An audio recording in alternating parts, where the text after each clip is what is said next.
Welcome to the podcast, Eye for Talent, the show where we've got an eye for talent. I'm your host, Dylan, aka DJ Cereal Sauce. I'm a YouTube content creator, Twitch streamer, producer, writer, like a little bit occasionally, voice actor a little bit occasionally. And joining me is Liam Brown, which is probably a name that I don't expect a lot of people in my space to recognize because I operate in the podcast space a lot.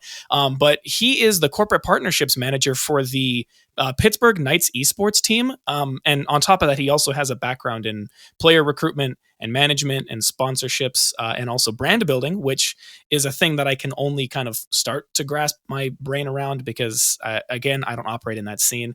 But I guess it doesn't really matter because that's the whole point of this episode. So howdy, Liam. How's it going? Hey, DJ. Great being here. Happy to have you here. So I guess, I don't know, just like...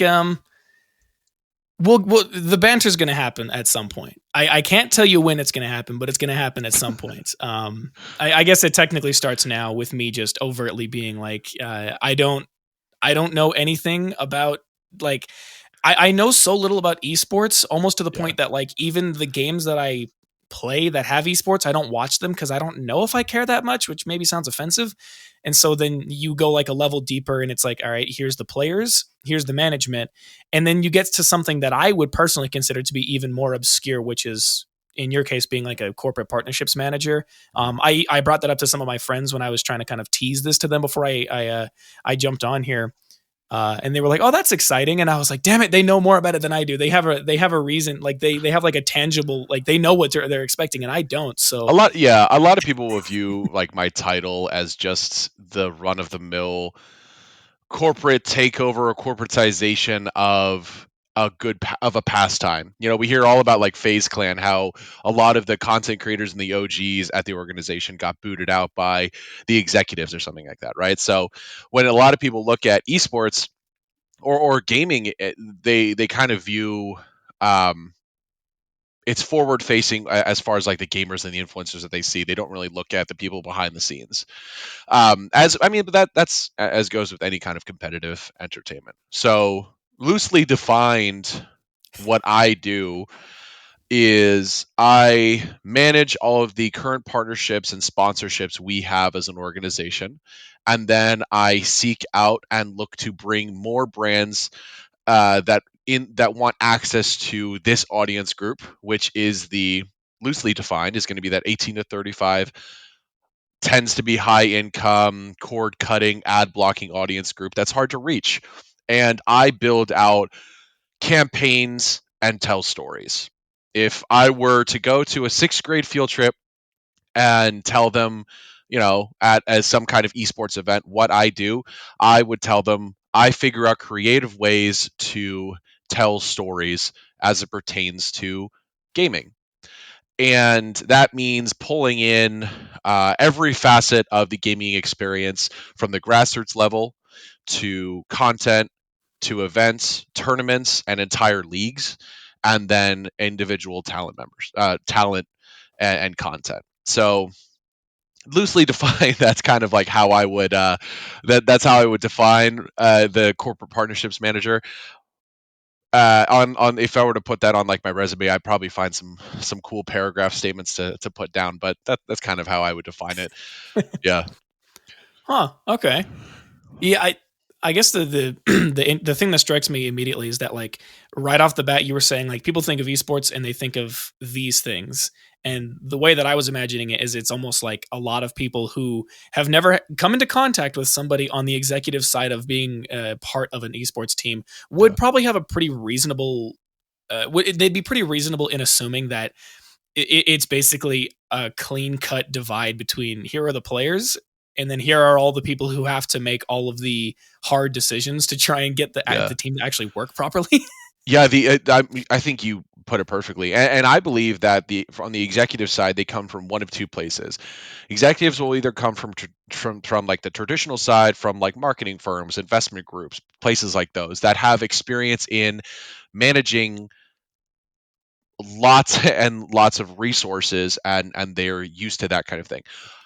And then on the other side, they'll come from gamers, that they're people that worked in the gaming industry before, and they want more of a leadership role in sort of the competitive sphere. And I kind of come from that group because I was a gamer. That's kind of the reason. Well, here I'll lay it out for you. It's one of the reasons that my background in this is so unorthodox because But I pulled together both sides of this. I've been a gamer since I was 8 years old. I found out that I had a really big interest in esports as a career late into my university time, I guess you could say, because I found this as a career path really in my senior year of university, and I was going to school studying marketing and digital media. So I was going into kind of the more traditional business route as a career. So I wore a lot of hats. I pull from a lot of different skill sets and kind of bases as I went into this, but um, that's why I'm geared more towards this behind the scenes role because I never really approached this wanting to be a a competitive player or an influencer. And that's relatively unorthodox when you think of gaming because everybody just thinks of the ninjas and the moist criticals and the XQCs of the world now. I mean, these guys weren't even around when I was getting like on the like when I was first starting. I'm just realizing this now because I and who knows, dude. Like, but when this episode's posted and a few weeks after it's posted, who even knows if those guys are going to be around? But I can tell you like I never went into this wanting to be a part of the front facing stuff. I wanted to be part of the decision making, and really in a positive way because there's a lot of things that I'm looking to change in this space in a positive way that I feel need to be changed, like health and like time management and like the thinking of the future whenever you go into something like this. So yeah, that's yeah. that's my little tangent there.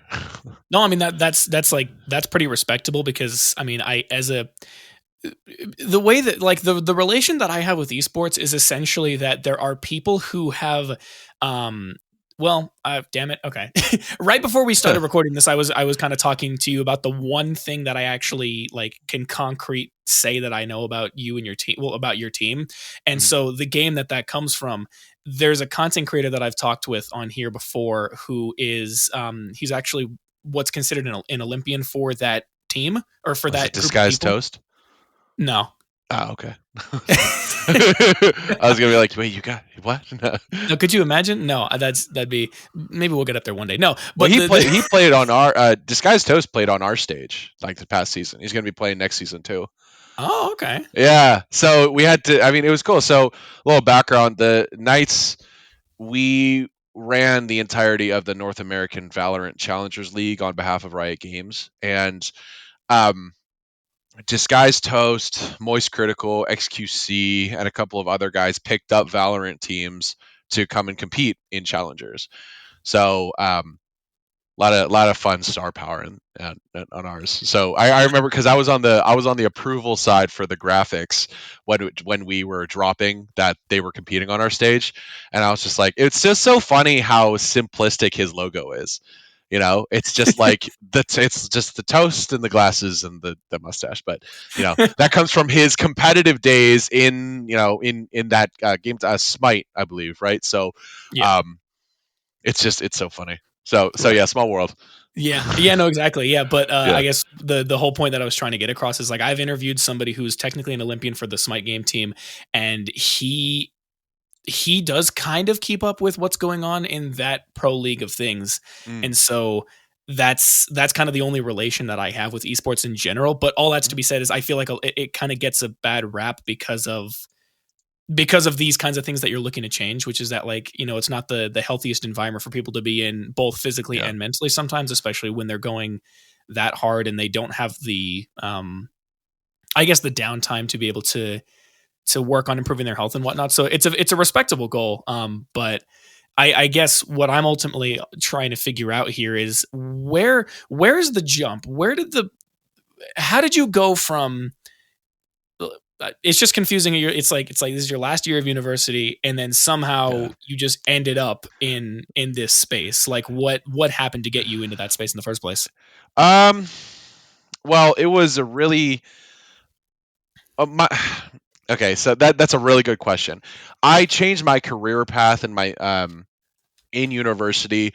Before my senior year, I changed it like three separate times. I changed my major like twice, like throughout my whole time at university. And I, in my senior year, was the first year of COVID university, or Zoom university, as a lot of us called Oh it. hell. You Yeah. remember that, right? You remember that? Yeah, yeah, yeah. So we go in. I was working for a larger third party tech company named CDW, um, and they were doing a big esports push because during COVID, the one conversation that never stopped was esports, and how you could provide the competitive environment, the varsity experience, and the ability to still maintain and grow friendships and bring people together in a in a COVID compliant environment. And when I saw how all across the university, like people and all across the nation, really, people were still engaging in that experience with each other and being brought together in this truly positive environment, I was really hooked. So I saw that the company I was working for was doing a big esports push with what was it, Lenovo's Legion line, Mm. because Lenovo is pretty big when it comes to like providing resources for education, simply because they provide everything at such like at a certain price point, so people are able to buy in bulk a lot. And they were doing a big push with the Legion line, so I was going all around campus talking to different tech buyers in different departments. Um, and then I started getting in contact with the another branch campus. I went to University of Pittsburgh, and the Greensburg branch, they had a full D1 esports team. And I started talking to the head coach over there, the president of that branch, and I was just getting to know what this space was from the collegiate standpoint. Then I ended up getting in contact with the athletics and the campus recreation department over at the main branch, which I was located at. And I found out athletics didn't want anything to do with it because the NCAA didn't want anything to do with it, which thank God. Thank God. Oh my God. Because NACE, National Association for Collegiate Esports, picked up a lot, and they manage a lot of different universities and colleges around the country for their esports presence. And I found that campus recreation was kind of heading those. So I went in. I was like, what gaming clubs are still active? There was about five. And I brought them all together. I got all the presidents on a call, and I was like, "Look, what more can we do? Because this is really cool. I mean, the people are desperate. They want to have fun. Like a lot of the things that people used to do was, go to parties and go to club meetings and go meet with their friends. They can't do any of that. So what's another thing we could do? So I started the Pit Discord. I was horrible at running it. I was pretty bad because I didn't know everything. I didn't know the ins and outs of Discord.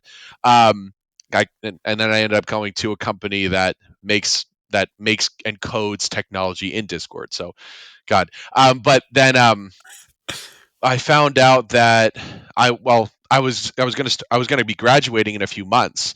So I'm halfway through my senior year, and I don't even know. I know I want to do something with this thing, with esports, because I've made it my thing.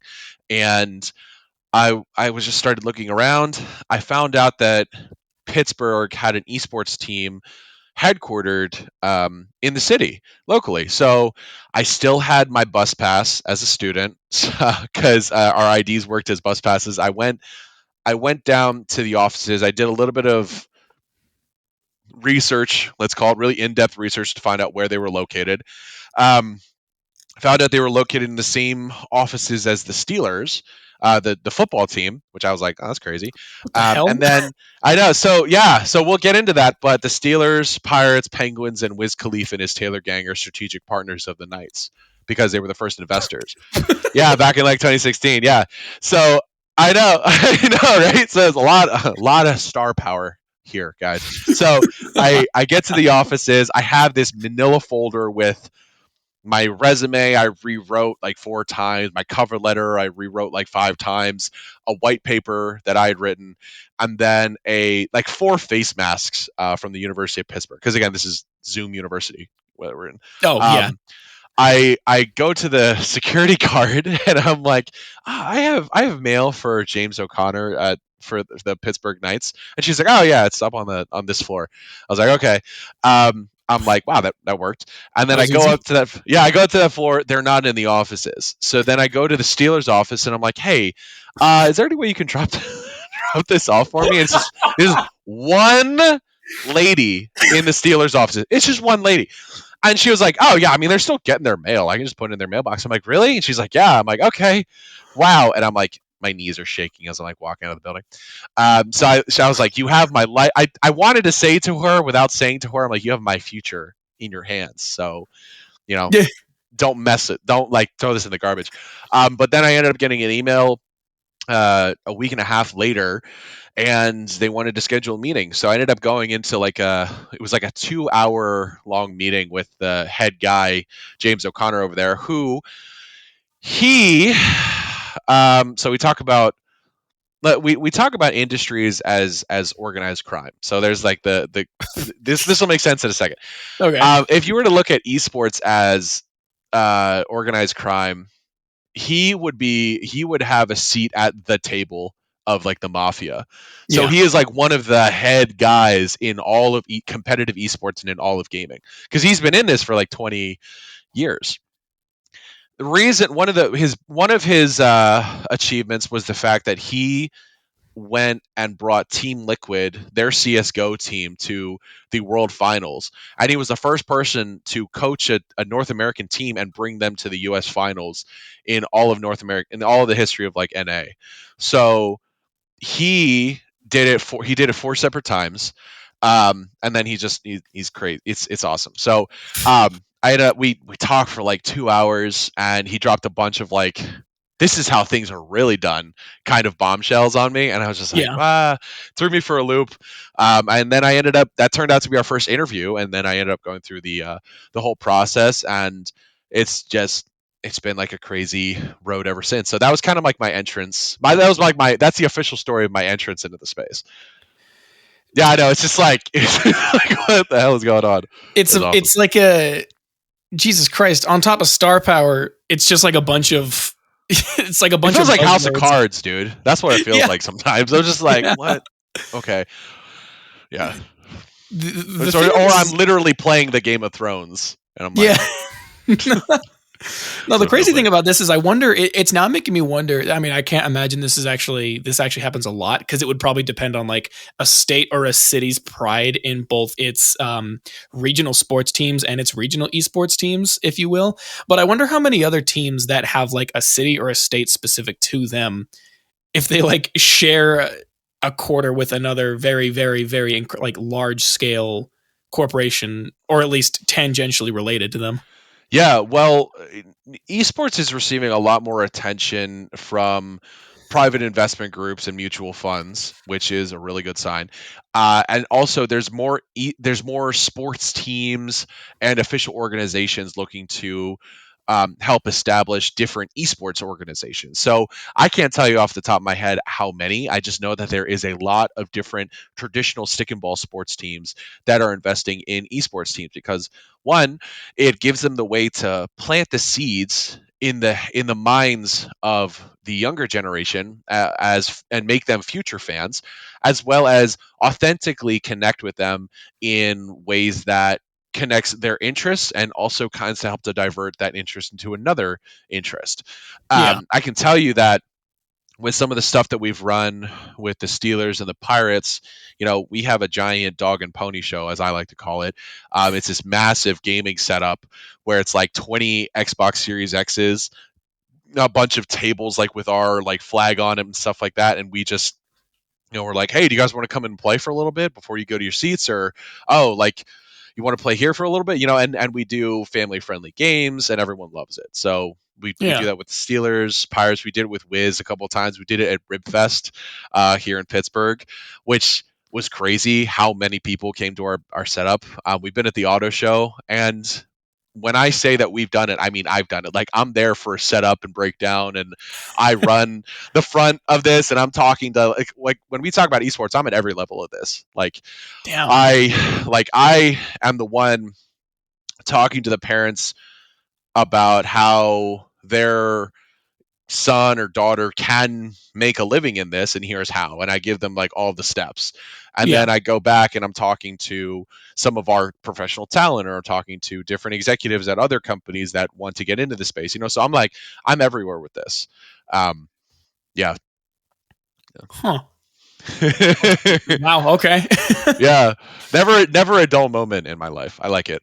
Oh yeah, I imagine, especially because it's like I imagine to a certain degree, you also have to find a way to like authentically, but in a potentially more reserved way, have to like when you were just talking about like explaining to parents like this is what your son could theoretically do if Yeah. they understand these core concepts. You kind of take that and then you extrapolate that to like now I have to explain because especially if a part of your job also dictates that you kind of have to explain to people these sorts of things in a way that they would care about. You have to find a way to like tailor it to each type of audience without, Hmm. inundating them with so much information that they're like, I don't know what the hell you're talking about. Yeah, like I'm not going to explain to uh like certain concepts and facets about my organization in the same way as I'm talking to maybe this company's social media person as I would perhaps their agency that they've contracted out this assignment to, and I'm talking to some of their guys. Like I would discuss this in different terms. Same goes Yeah. for like when I'm explaining to younger people or older people in this, and like I completely agree that I do tailor like a lot of how I discuss these things. um, but that's like the fun of it, because then it's like a really cool exercise for me to better understand what I represent. And to me, I feel like I represent this new generation of competitive entertainment that is able to bring in so many more people, and it doesn't exclude based off of knowledge of the sport, kind of like traditional sports goes. You might go into a football game and you might get, and the fans there might gatekeep the experience through, because you don't know this player, you don't remember this touchdown that happened 20 years ago. This changed the course of this team. This caused this coach to leave. Like, to me, this esports doesn't really is a lot more inclusive to new and old fans that are that have been in this, and it's a lot more interactive. Pretty much all of it is free to be a part of, and I think because of its accessibility and interactivity, it's allowed it to grow so much. And you know you can like take for instance some of the live events that happen. Most of them are live streamed, and you can interact with the people that are casting that event. You can spam the chat for god knows what kind of thing that you want to get, at what point you want to get across, so you can fulfill some goal. They might be like, hey, spam the chat with this thing and we can drop a gift card to the first 50 people or something like that. I don't know, Yeah. reaching something random. But like, you can't have that in a football, in like a American football game or baseball. Like, you don't have something like that. Um, but yeah, that's why I love this space so much, and I'm so about bringing people together, and I think that this space has really allowed me to do so. Yeah. I think the craziest thing about this is like one, it kind of just dawned on me the fact that you and a lot of people like you are pioneering and like you just said a new wave of like competitive nature for something, especially Mhm. something that people care about. But on top of that, I feel like it's also like I don't know the best way to describe this. I'll just use an example. Like when COVID hit, it shot the exposure for things like this through the roof for reasons like you said, which is that people are trying to find things to do without putting themselves at risk and going to a Yeah. physical place. Like I have a friend who I'm now very good friends with, and I've visited him a couple of times. He lives a state away, and before I met him, and even like when I first met him, I guess he didn't play a lot of games just because Mm. he has to help his parents with the family business, and he does a lot of like outdoorsy like hiking, hanging out with his friends and whatnot. And then COVID happened, and he was like, "Well, shit, I can't do any of that." And Mhm. so now here he is doing all of this, and so you take that, and then you just millions of other people experiencing the same thing, and so Yeah. like gaming in general shot through the freaking roof. And so, due to like people want to watch competition happening, it shot esports through the roof. And now that society has kind of figured out a way to actually adjust to that and Mhm. scale with it, has just like it's probably what I would consider to be one of the potentially fastest growing competitive sports like ever. Yeah. No, I completely agree. And I think there's so much in like cross cross pollination that exists within gaming with other interest groups. I've seen some of the same so gaming has perforated through almost every kind of media platform and every kind of interest path. When Yeah. when I see the same guys who perhaps if you watch Baki and Kengan Ashura and they go to the gym with the same people that they play Valorant with, and I see the same thing that happens with people who go hiking and they might want to take some of those same interests into open world settings with like Baldur's Gate and Skyrim. Or, so it's gaming in and of itself is not so much indicative of a one dimensional person. It's become its own interest. And then as with any interest, you're going to want to see what people in the pro space are doing, which leads people down the path of perhaps actively or casually viewing esports. And I'm here for all of it. Yeah. When uh, I see the amount of people that like either concurrent viewers or total viewers of certain events that we've done, it's really cool. And we're a company that lives in data, and so it's like really cool. Like when you break down the numbers, um, it just it's striking how much of an influence something like this will have on people's time. And um, I think it's awesome.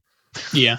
And even like a small thing is like if you're looking at like the demographics of people who consume X, Y, and Z content, or who your content is reaching, you also tend to that's another fascinating bit because like this is on a much smaller scale because I'm one guy. But like it's really weird how like some of the songs that I've released, I'll go and look through my like weekly Apple Music or Spotify playlist and it'll be like this person listened from Japan and I'm like, how how did he find my Yeah. song?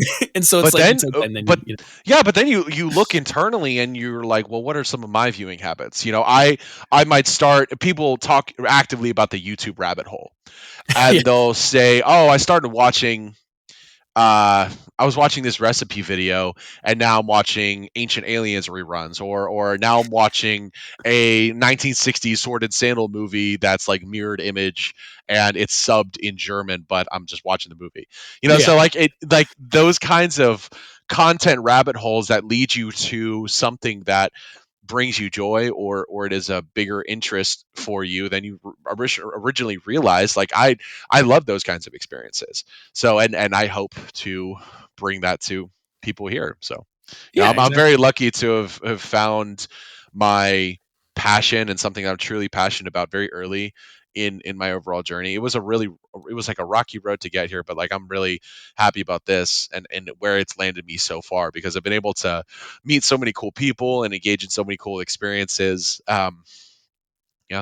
So Yeah. No, I mean, yeah, it's definitely like I have no idea what kind of effect this is going to have on people who see it, but like that's more proof that like you find something, and if you're a hard charging gunner for it, like you can make something happen.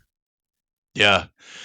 Yeah, and I think we always talk like here's the thing. I don't know about you, but on my short form content platforms, whether it's like Instagram Reels or YouTube Shorts, I'm constantly getting an influx. Maybe it's just because I'm a young American male, but I'm constantly getting an influx of those motivational valuetainment or Joe Rogan or this and that of motivational type stuff, and they always put everything in these wide sweeping generalizations of you need to work hard, you need to find this, find that, find your flame and all that stuff. We hear that all the time, Yeah. but nobody puts like serious direction into those steps to in order to find that. We just hear the baseline stuff of just like, you need to we'll hear one of two things. You need to work hard, you need to keep on going and keep on trucking even when times get tough, that, or you need to feel horrible about yourself if you're not making $10 million at the age of 16. Jesus Christ, Yeah, no. those are like the those are like None the of two that. things that None of I that. say the most. Yeah, I I was just hate like, that. and no matter how much I do the click three dots and say not interested, still get that. I don't know what that says about me, but whatever. But when I had this passion, I just took a look at what skill sets that I perhaps brought to the table if when I was to go to those interviewing conversations, and then how could I get to that point? And then I just kind of traced it back. Um, and you can view this just like you would in like video games. You can say, okay, these are the current skill sets I have now, but I'm not able to complete this quest line without these spells, those potions, and a map of this area that I haven't discovered yet. Look at it like in Far Cry. If you don't hit some of the checkpoints, you're not going to be able to discover different sections of the map. And you can look at a lot of things through the lens of other things, but I like to use gaming as an example just because it's something that I relate to and it's something that so many other people can relate to as well. Right. Yeah. Yeah, that's one of the things that I don't know how much we're really going to have that much in common. I feel like I have a decent amount in common with a Well, we both lot wear of glasses. Well, that's it. Well, that's a good start. Yeah. Number one, There's both one wearing thing. glasses. Number Yeah. two, no. This is I. On one hand, I always like to provide some kind of optimism to people where it's like if you like truly if you do put your mind to something, you can achieve what you want. But then that also means like you don't just leave it at that. It's like, okay, like you said, figure out what you're really good at, figure out your core competencies, figure out all those kinds of things. But like, well, you take that and then you figure out like, how can I utilize this in a space that I want to be in? And so that's the kind of information that I give to other people. But another thing is, it's like, if I ever like, I talk an annoying amount about the things that I enjoy doing with my friends, to the point where I know that if they want to come to me to ask about something, I have tangible advice I can give them. So like I have a friend who he wanted to start editing some he wanted to start putting more effort into the editing that he does for TikTok videos that he makes, as well as And potentially he's figuring not out a just way going to use to. CapCut anymore. Yeah, not even just that, but it's also because CapCut and the TikTok formula doesn't fit what he wants to do anymore. Yeah. It's not that's not the only thing he wants to work in. He wants to try and make videos on like how to fight characters in For Honor and stuff like that. And so he was kind of just talking with me. He literally all he did was call me and he was like, "Hey, what kind of video editing software do you use?" And I told him, and then he started explaining to me his plan, and then I was like, "Okay, if you want to make this kind of content, you need to figure out what's the goal of the content you're trying to achieve. Is this supposed to be educational? Is it supposed to be entertaining? Is it supposed to be both?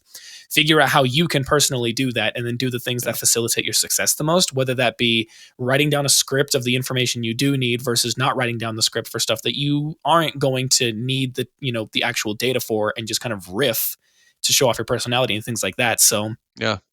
I like to give people that sort of optimistic, like, if you put your mind to something, you can make something work. But then also, here's the actual tangible ways that you can start on something. Mm-hmm.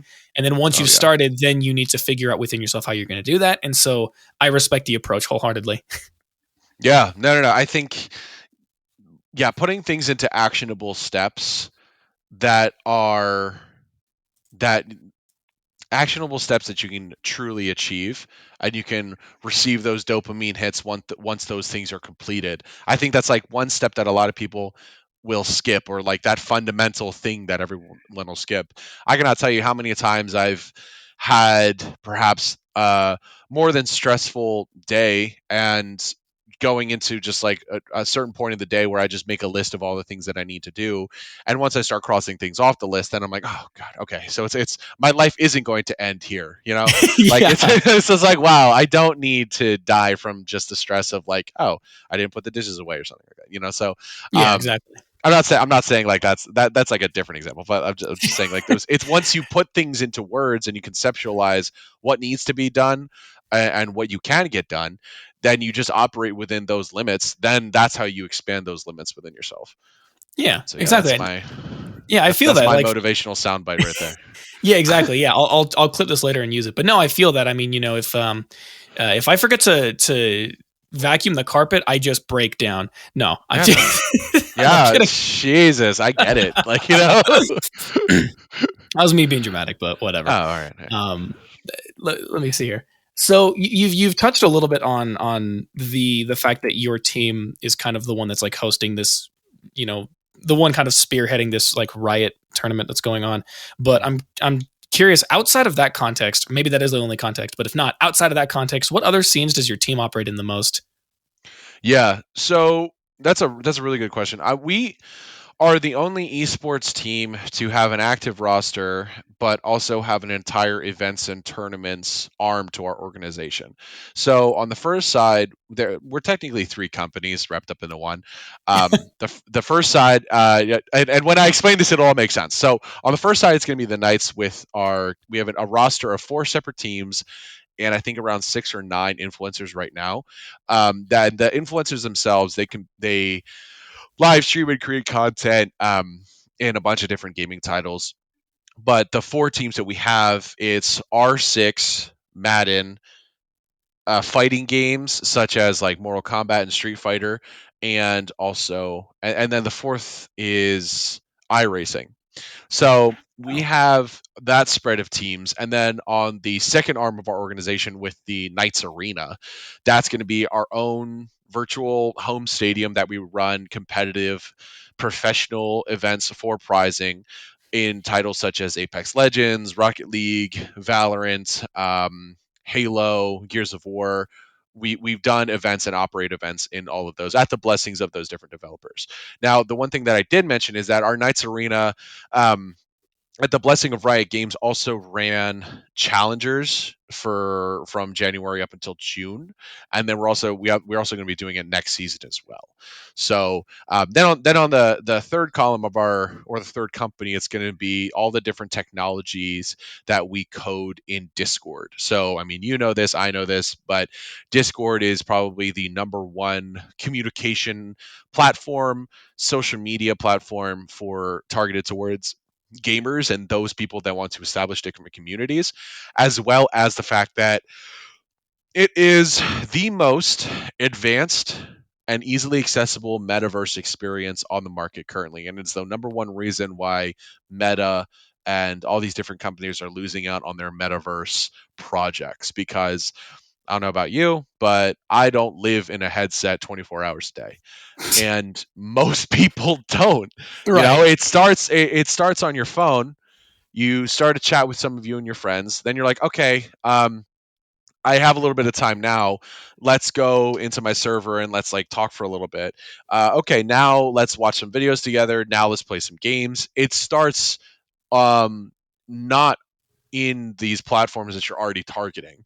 So a fraction of the experience is going to be um, in the VR headset, but that's not the primary thing. So um, we've coded like a bunch of different technologies that is used by like League of Legends and the pro scene over there. And again, we're just focused on bringing people together. So as far as the scenes that we operate in, it's probably going to be Discord, Apex, Valorant. Um, and pretty soon and I think we might be making a bigger move into the FGC. So we were just over at Evo and going to be kind of heading more into the fighting game scene from what I understand. So fighting I believe FGC stands for Fighting Game Circuit or Fighting Game Championships.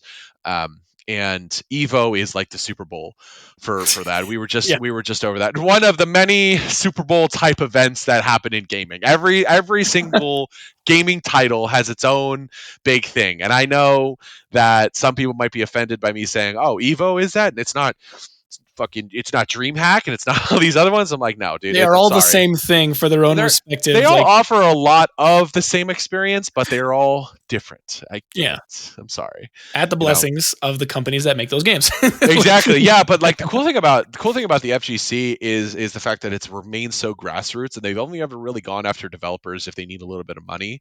But other than that, most of it is like the prizing money is low, but it's run by the people as opposed to some of the other things. And it's different because a lot of the times the governing body in esports for a gaming title is going to be the developer that created that because it's their property, you know, Yeah. technically. So like that's why like Riot Games and Knights Arena put on the Challengers League, and Riot Games still runs a lot of the Premier League and the Challengers League of different continents. You know, so um, it's really, I don't know, it's really up to the gaming title themselves.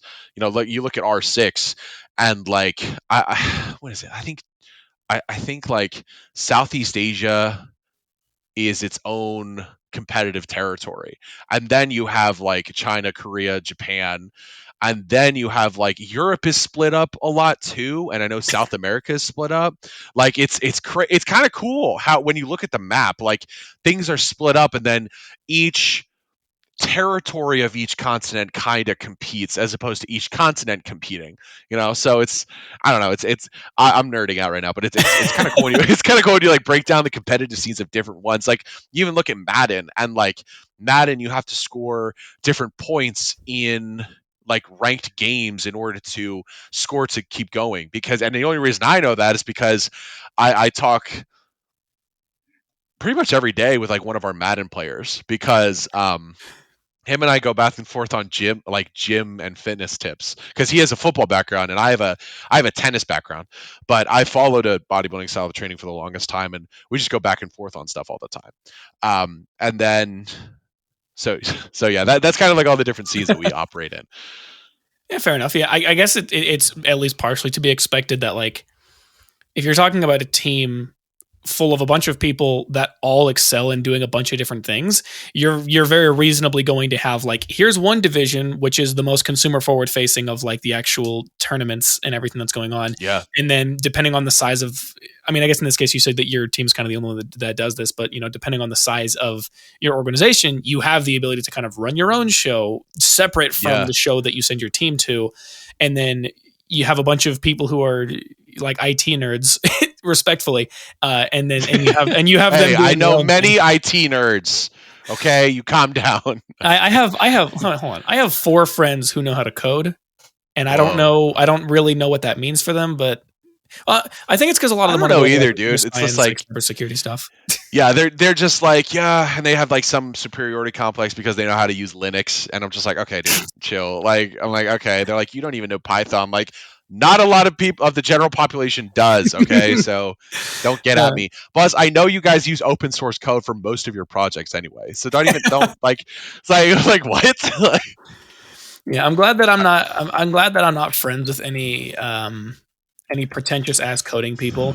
But it's like oh, it's like dude. I know like 4 or 5 people who are in computer science. One of them made a website that was supposed to be devoted to the like creations of our friend group because we have a lot of artists, a lot of people who make music, a lot of people who do a bunch of Oh, other cool. things.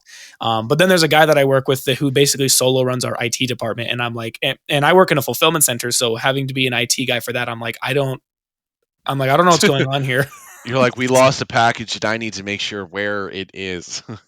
Oh no, not even that. It's like you've heard of Shopify. Everyone's heard of Yeah, Shopify. yeah, yeah, yeah, yeah. Yeah, so it's like a lot of our Oh clients God, a lot you of our, have to do. well no, That's scary. so what he has to do is he has to make sure that the connection between Shopify and the API that our system uses are working. Right, right. Because there's a whole bunch of stuff that because like a lot of computers don't understand context. They read things verbatim, and if it's not verbatim, it won't work. And Mm-hmm. so he has to figure out how to make sure that everything that a client needs, customer name, customer shipping address, items that they're shipping, the Yeah, shipping method that's even being used, if that's not all verbatim, our system breaks. So he has to understand how to do all of that stuff and fix any issues that are happening directly with the system itself, and also how to help the clients when their Shopify breaks. And it's like, you guys have your own support team. Why do we have to help you? yeah. They're like, But well, it's on your side. It's like, no, it's not. yeah, and it's literally not on our side. But all that Yeah. to be said, When thank God that I'm not friends with pretentious ass computer science people. yeah, I mean, you can get people like that in like in all aspects of things. Like even take cooking for example. Like there's people who will swear by, French style of cooking, or you get people who will gatekeep certain styles just because it's like, yeah, well, I know how to do this. It's like, okay, I Yeah, I think that's one of my favorite things that just exists. It's just like when people are pretentious in a certain thing because they have more experience in that thing from one linear like point of view, and it's one linear way of arriving there. Yeah, yeah, no, it's cool. I like it. yeah. It's yeah.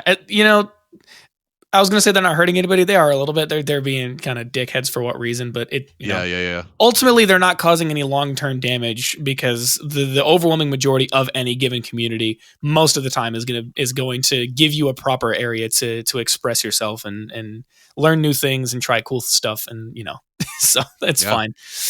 Are those disc Um, plates behind you? no, so this is actually I'm glad you asked. This is the rabbit hole we're gonna go down now. You're No, like, so this isn't my house. yeah, I'm like, if you imagine, I'm like, this is somebody else's. No, so there's Displate makes all their stuff out of metal. These guys make it out of plexiglass.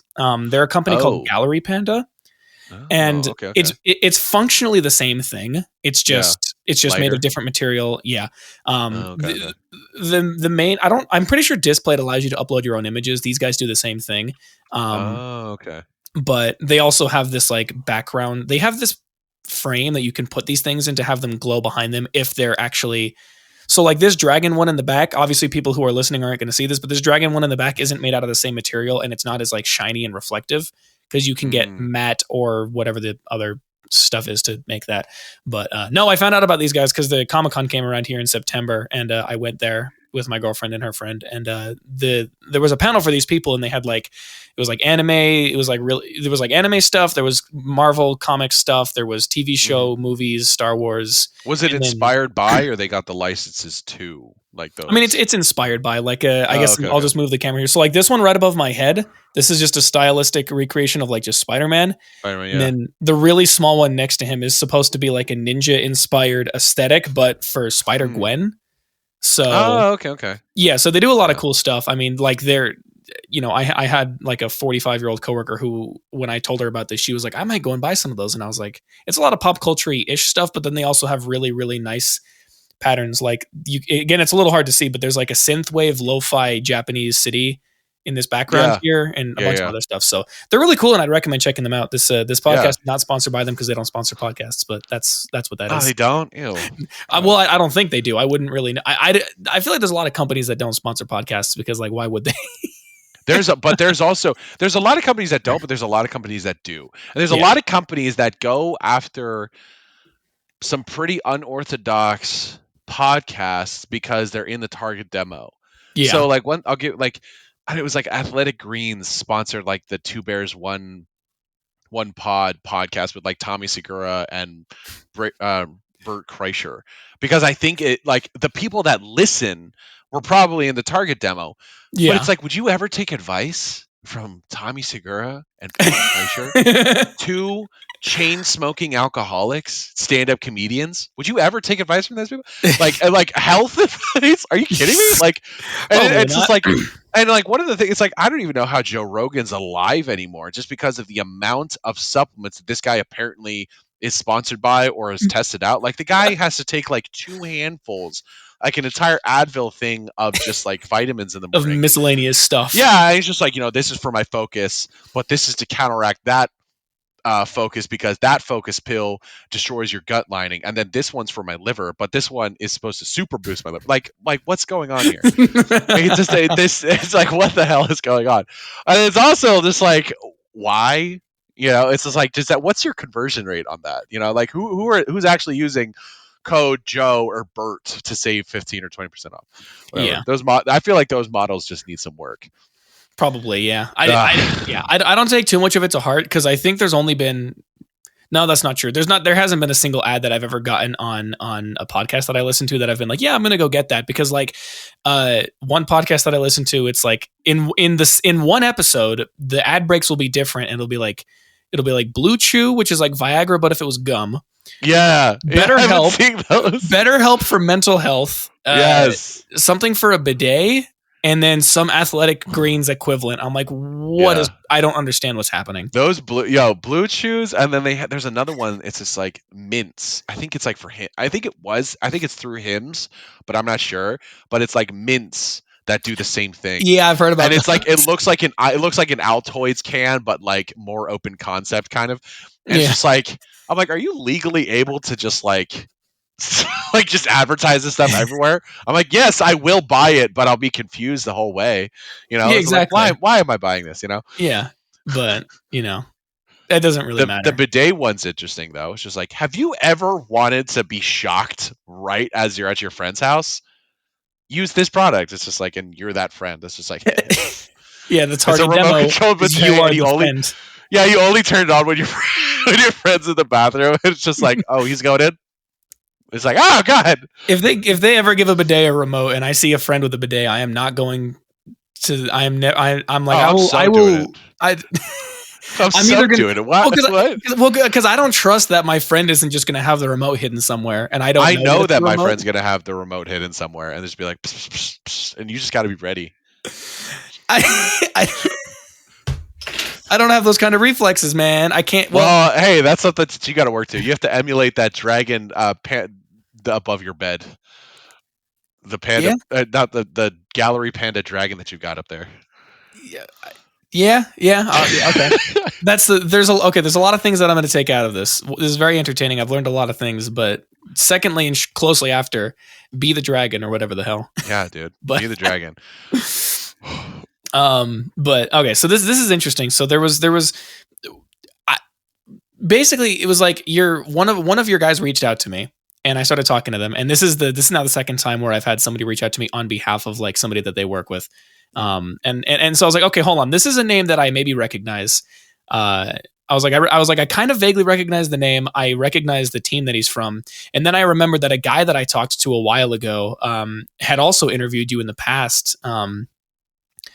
I believe it was, oh shit, it was one of two people. It was either a guy that I interviewed named Tony Rambles, or Yeah, it was him. Okay, cool. yeah, I remember Tony. Yeah, Yeah, cool. I had to make sure. Yeah, so I interviewed him, and then during the conversation between me and him, he brought up your name, and I was like, "Damn, okay, so that's who I'm talking with." yeah, And then I recognized the name because of the whole Smite thing, and I was like, "There's a character with a skin based off of one of their players on the team. That's cool." So then I tried yeah. googling. I was like, "What do these guys do?" And I found that there was like a lot of games that your team used to participate in, and now doesn't as much anymore. And then I'm hearing all Mhm. the teams that you're saying, or all of the scenes that your team does participate in. So it's like just I don't know, just like what is the team doing in any given day, like between you and the rest of the people in your kind of relative department, the people who are actually playing, like what does that whole thing look like for you guys? So a lot of the so it really depends on the competitive season. If it's off season, they're usually just training. And then if it's on season, they're going to be training, but they're going to be doing a lot more player analysis of like different teams that they're going to be competing against. Oh yeah. I can also tell you that one way that a lot of them will practice is by live streaming. So John Beast, who's the Madden player that I was talking about, Mhm. I think it was like 2 days ago. He ran like a 24-hour stream of him just playing the new Madden game that came out because he had to practice. So what better way than to do it through here? Um, and then from there, I mean, from there it's like a lot of either practice, match analysis, scrimmage with like the players, and then probably scrimmages against other teams, and then balancing that with like life. So when we used to have a Rocket League team, um, I remember I got to work out with the Rocket League coach. This is a funny story. I like he came he yeah, it's like most people don't think about that, but he was a his parents were all cross country runners and he was a power lifter in college. So I was just like I'm like, if you're in town, like we can work out together. Because I know you probably don't want to like play video games because you guys are going to be competing in like a little Right, bit. that And he's makes like, sense. yeah, he's exactly. It's like finding those like different asides when your occupation is someone else's pastime. So I was like, okay, cool. So we worked out, and I was telling him, I was just like you're a strong guy. How do you kind of bring the fitness and like the health balance to the players? And he was just like, well, one thing I do is I make sure that they step away from and leave the house for at least an hour at a time each day to in order to maintain the balance between health and wellness while being a full-time esports athlete. Yeah. And that's a huge part of it because when you look at all of the metrics for performance can be positively enhanced by nutritional and athletic intervention. So one of the things that I encourage all of our players to do, and I was like, make sure you're at least trying to go to the gym or you're trying to eat better than usual. And that wasn't even a problem. Like I remember I talked to one of our iRacing players, and he was like, I don't really eat that poorly during the day. And he took his camera and he like showed me his fridge, and I was just like, oh wow, like he actually like he does. So as far as the day to day for a lot of these guys, I mean, at least I try to, when I can talk to them, is I try to make sure that there's some kind of health and wellness balance with their current regimen, and then try to make sure that they're engaging in all of the the scrimmages and the training that they need to. So making sure they're working on movement, or making sure that they're working on aim for that particular day. That's what that's kind of like the day to day on the player side. And then kind of on our side, um, it's kind of like right now I can tell you that the day to day is actively looking at how we can enhance this tournament that we have coming up called the Knights Forge, which is going to be, I think it's like 32 teams are competing, and they're flying in from all over North America to compete. We're hosting the very first Riot sanctioned Valorant tournament in all of North America, and it's going to be in person, which is crazy, especially because Valorant got a lot of its popularity during COVID, right? Yeah. And the only place that they really did a lot of in-person stuff with was in Iceland at the Premier League. But they're going to be doing it. This event is going to be for prizing. I believe it's like 15,000 in like total prize pool, and it's going to be a 4-day long event. And right now, what my department is focused on is bringing in partners who would like to sponsor the event or be a part of the event in some way. So whether it's reaching out to certain companies or making sure that companies that are currently involved in the tournament are having all their assets managed for that event, that's kind of like our day to day right now. And then as far as like other departments like marketing and content and talent management, their day to day is a little bit harder to speak of, just because like I'm on like 1 or 2 meetings with them per week, but I talk with them all the time. Um, but so they're developing graphics, finalizing social media posting schedules, perhaps even writing content scripts. So it's like a lot of the different things that you would see at a marketing agency, at what you would see at a talent agency, what you would see at a professional sports team. All of that really wrapped together in one organization. So that kind of is how we act, because everybody that works for us, we all wear a lot of different hats. So, we like I'll pull in that's why like I have so much experience in different things that might conflict with each other, like talent management, and like on the partnership side, like how does that work? Because I'm a part of so many conversations with so many different people, and I love it. So, I'm again, like I've said it again and I'll say it again, like I'm here for it, like with everything that comes with it. So that kind of is my way of explaining the day to day kind of at an esports team. Right, yeah. And I guess it's to be relatively expected that you would wear a lot of different hats, because it's like if you're a company that's tightly knit enough that conversations can be had between departments that vastly differ from each other, that's kind of what's going to happen, and it just Yeah, ultimately helps the team as like one whole machine effectively like work yeah, more effectively. and like we one of the things that we did with Discord, we coded in the ability in our server to have virtual offices. So I can click a button on the join this server, and I have my own virtual office all set up. So then people know, like they can see what I'm doing, and then they can also just like join my server and then just see and just like talk with me. Just Yeah. like in an office environment, you would knock on someone's door and say, "Hey, can I run this by you?" It's the same principle. Yeah, So exactly. yeah, Just a little bit more virtual, which is that's yeah. it almost that is there's nothing actually objectively crazy about it, but it's the concept of it is funny to me. Yeah, like there's a huge real estate thing going on right now with corporate and company wide real estate, because so many people aren't in their offices. So a lot of office and companies don't need as much office space as they needed Right. before. And like us as an organization, we have talent and staff from all over the world. Like one of our graphic designers, she's in Spain. One of our Discord developers, he's in Croatia, and we have like and like some of our players are in Argentina. So it's like now you're able to recruit based off of real talent and real skill, as opposed to before you were kind of held hostage to who was in your geographic area. Yeah. And I think it's kind of cool.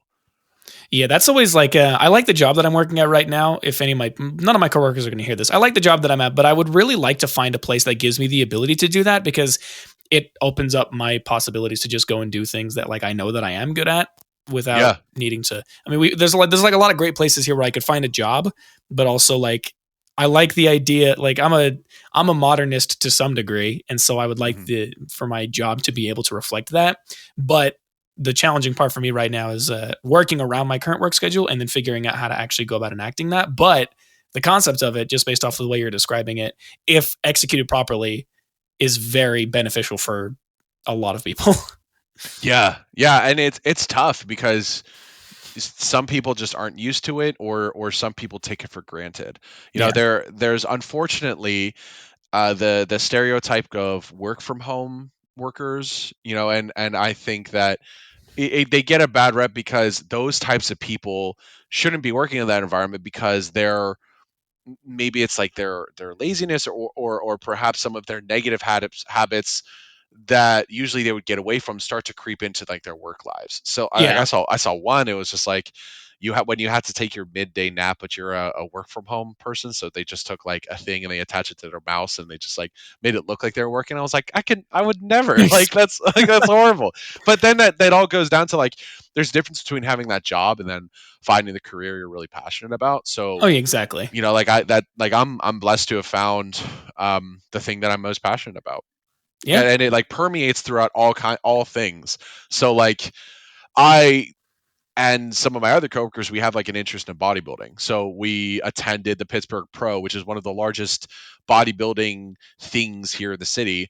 And I was looking at the athletes, cool, but then I started looking at all the sponsors for the event, and I was just like, because Yeah. so like some of this like permeates through my life, so I'll just be Yeah. like, that's cool, but there's money to be made there, or like there's changes coming, like we could do other stuff over here. um Yeah. that and like at like when was it, we were over at Top Golf yesterday as like a friend group, and I was just like, wonder what wonder if Top Golf would ever do something with it, like it's just like it got to Yeah. that, Yeah.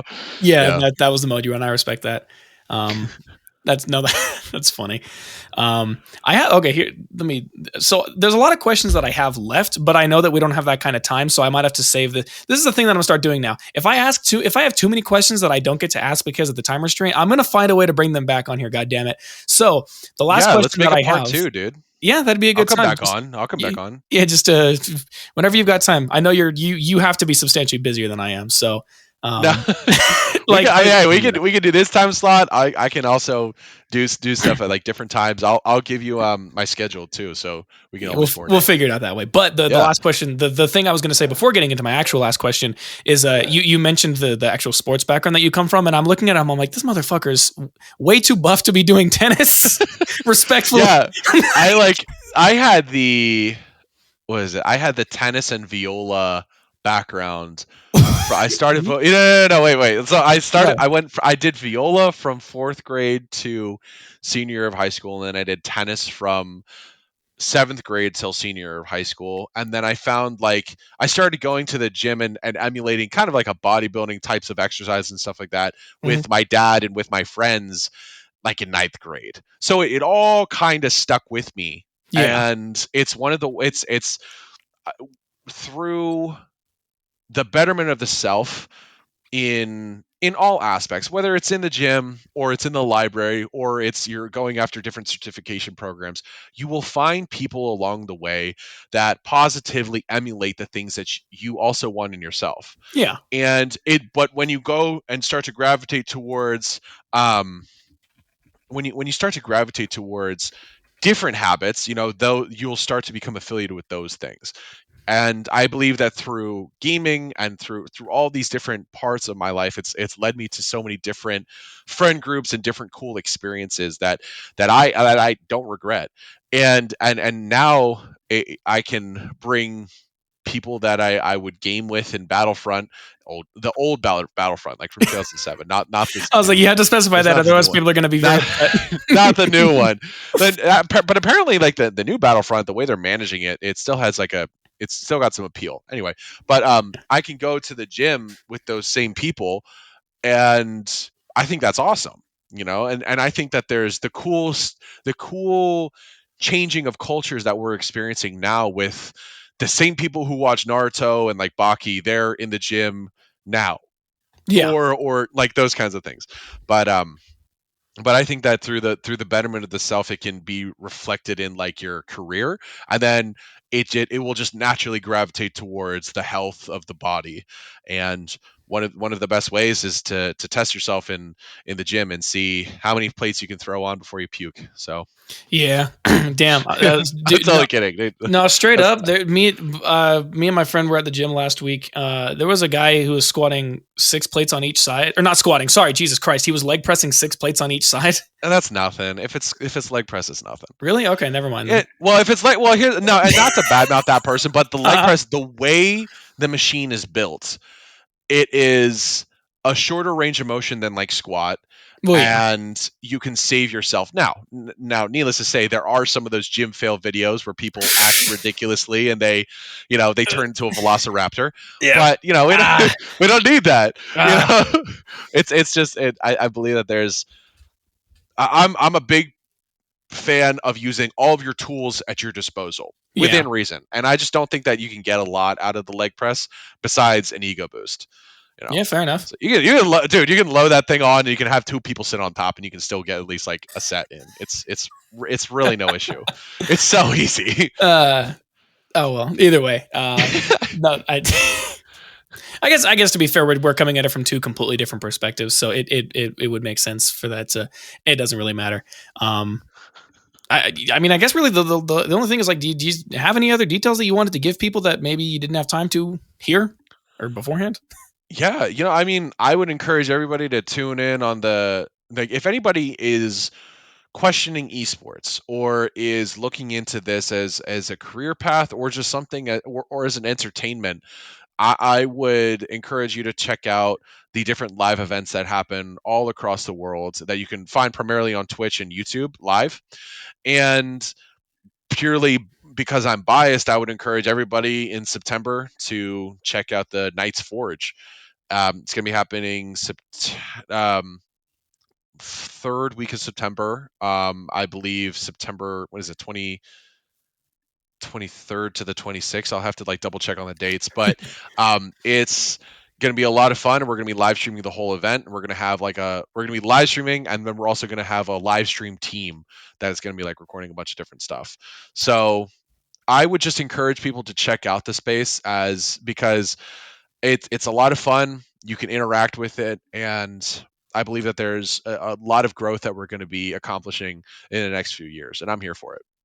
Yeah, no, it sounds like a fun time. As a person who's not even into those kinds of games personally, it's still something that intrigues me just based off of the way that you've been talking about the whole scene. So I'm totally game to go and check some of that out. But Yeah, dude, there's esports that exist in like even from like single player games, like speed running. yeah, Speed running is yeah, it's like that's its own thing. yeah, So there's people say gaming is ubiquitous. I think like esports is literally everywhere. You just have to open your eyes. yeah. Yeah. So yeah, no, that's it's always a good time. But outside of the Knights Forge specifically, is there anything else that you wanted to plug, whether it be for your team, for yourself, for any notable figures that you want to make a note of? Yeah, I would check out the Eye for Talent podcast first. I Well, think that hold would on. You be see, the problem here is that they're like already on here, so like they, yeah. I think they should check out the other episodes. yeah. Hold on, that And damn just like good keep them point. on in the background. Just keep them replaying. Um, and I think I'd love to shout out James O'Connor, probably Aaron Cohn too, who I work closely with, and Too Easy because he's one of our competitive Mortal Kombat players, and he was all about Riot's Project L, and he got me excited about Project L, which I think is going to be huge going into the next year. Hell yeah, dude. I think the Yeah. only thing that I'm gonna kindly request is that you send me some of the like any of the links because I'm like dumb when it comes to trying to find people on any platform. So when you've Dude, I'll got some send you. time, Yeah. perfect. That would help Yeah. me out. And then Yeah, well, if anybody is still listening here, I exist on a few too many platforms probably. If you just look up DJ Cereal Sauce on like anything, you can find what you're looking for. Apple Music, Spotify, YouTube, TikTok, Instagram, Twitch. The only caveat is sometimes it's all one word, sometimes there's spaces, and sometimes there's underscores. If you can't find me on there, I probably don't exist. But yeah, this has been one hell of a conversation because this is something that I don't know a whole lot about what's going on, but I am deeply entrenched within the scene that it surrounds. So this has been a very, very, very good conversation, which has been the theme of the last couple of episodes. Thank God. So yeah, I guess that's where we're gonna have to call it because we're on a bit of a time crunch. But you send me your schedule and we'll probably make a part 2. Have me on again. Yeah, let's definitely do a part 2 in like the next couple of weeks. I go to BotCon next week, which is the Transformers. It's like the largest Transformers convention in America. I go to that next week. I'm a Transformers fan and a Lego fan, but I'm taking my brother. So that'll be a lot of fun. But the week after that, I get back here to Pittsburgh. So let's definitely do something in September. And if you want to come down, definitely I can put you on the guest list for the Forge. If that's something that you'd like to check out, I can do that. I can just talk to Jasper. Yeah, we'll definitely have to see where that goes. But that's a little bit ways down the line. So I guess I'll be seeing you in probably a couple of weeks, just incidentally. So yeah, awesome. All right, DJ. Well, I can't wait. I'll see you.